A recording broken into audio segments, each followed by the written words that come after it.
किस्त नंबर 4।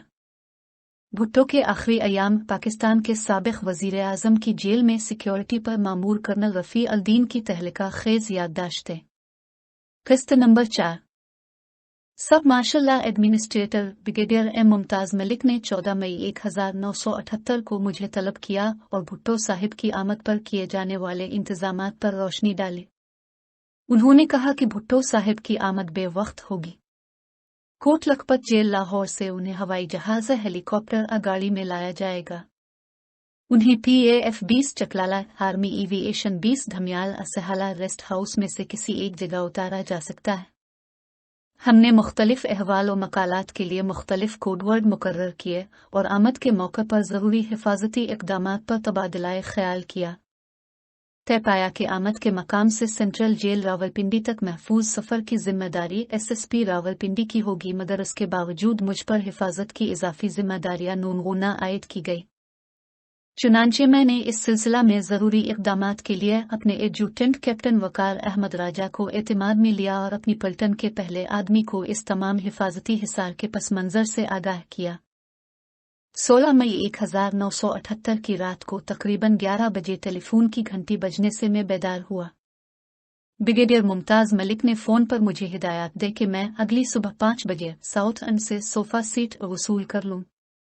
मैंने फ़ौरन कैप्टन वकार को फ़ोन के ज़रिए इत्तला दी कि वो सुबह सवेरे 5 बजे से मुनासिब वक्त पेशतर अपनी पार्टी को लेकर सोफ़ा सीट वसूल करने साउथ एंड पहुँच जाएं और बताए हुए तरीक़े के मुताबिक हिदायत पर अमल करें।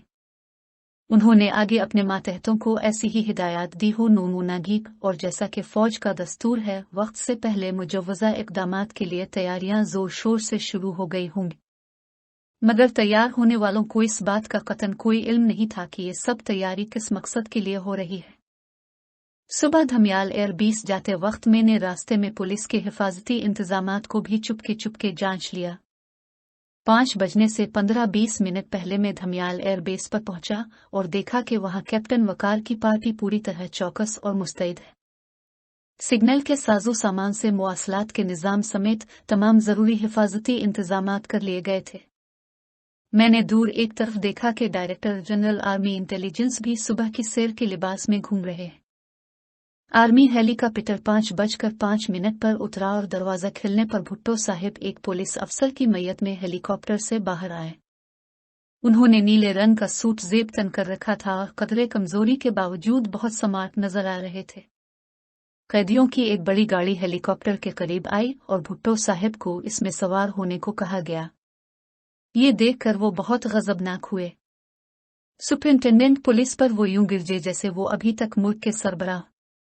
उन्होंने पुलिस अफसर से कहा, तुम्हें शर्म आनी चाहिए। क्या इससे बेहतर गाड़ी का बंदोबस्त नहीं हो सकता था? इस तरह खफगी का इजहार करने के बाद वो कैदी गाड़ी में सवार हो गए। इसी दौरान जल्दी से नजदीक वाले दफ्तर से उनके बैठने के लिए एक कुर्सी लाकर रख दी गई, क्योंकि इस गाड़ी में सिर्फ लकड़ी के बेंच ही लगे हुए थे। उनको बैठते ही गाड़ी बंद कर दी गई। मुझे बाद में पता चला कि भुट्टो साहिब इस नारवा सलूक पर निहायत बेरहमी से पुलिस को कोसते रहे। उन्होंने कहा, ऐसा सलूक तो जर्मनों ने यहूदियों के साथ भी नहीं किया था। वो बार बार इस बात पर नाराज होते रहे कि पुलिस अपने लीडर से, जो उन्हीं का नहीं बल्कि तमाम तीसरी दुनिया का लीडर भी है, सख्त नारवा सलूक कर रही है। सुबह तड़के ही ये गाड़ी रावलपिंडी जेल में दाखिल हो गई और रातने सवेरे किसी को भी पता न चला कि सड़क पर क्या हो रहा है। गाड़ी के अंदर दाखिल होते और जेल का दरवाजा बंद होते ही भुट्टो साहिब को सिक्योरिटी वार्ड में ले जाया गया। सुपरिंटेंडेंट जेल चौधरी यार मोहम्मद को भुट्टो साहिब को सीधा कोठरी में ले जाना था, लेकिन जो ही वो सिक्योरिटी वार्ड के सहन में पहुंचे तो भुट्टो साहिब वहां खड़े हो गए और लखपत जेल के सुपरिंटेंडेंट, जो भुट्टो साहिब के हमरा वहां से आए थे, बाहर कुर्सियां मंगवाकर बैठ गए और चाय नोश की।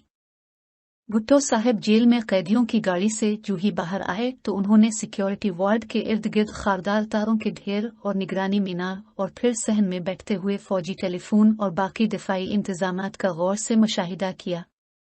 इतने में हकाम बाला ने दरियाफ्त किया कि आया भुट्टो साहिब को सिक्योरिटी वार्ड की मखसूस कोठरी में बंद कर दिया गया है या नहीं। इस पर सुपरिंटेंडेंट जेल को अपने फ्राइज का एहसास दिलाया गया। हरचंद भुट्टो साहिब सहन में मजीद कुछ देर बैठना चाहते थे, मगर वो उन्हें कोठरी में ले गया।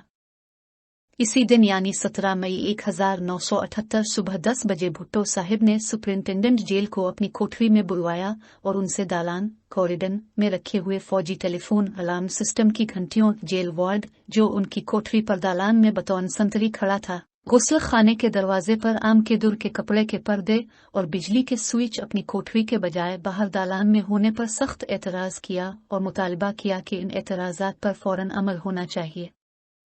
शायद भुट्टो साहिब को फौजी टेलीफोन और अलार्म सिस्टम की घंटियों से ये महसूस हुआ उनमें खास किस्म के आलात रखे गए हो नूगुनागे ताकि उनके साथ की गई हर किस्म की बातचीत सुनी जा सके।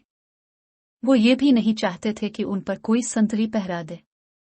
गुस्ल खाने पर आ तो सही दरवाजा हो या कम अज कम चक पर गहरे रंग का कपड़ा लगा हो ताकि पर्दे का पूरा इंतजाम हो। वो चाहते थे कि रोशनी और बिजली के पंखे के स्विच उनके सेल के अंदर हों ताकि वो अपनी मर्जी से उन्हें इस्तेमाल कर सके। जारी है। For more videos, subscribe our channel. Dawn Vocabulary. YouTube.com/@dawnvocabulary. Like, subscribe, share and comments.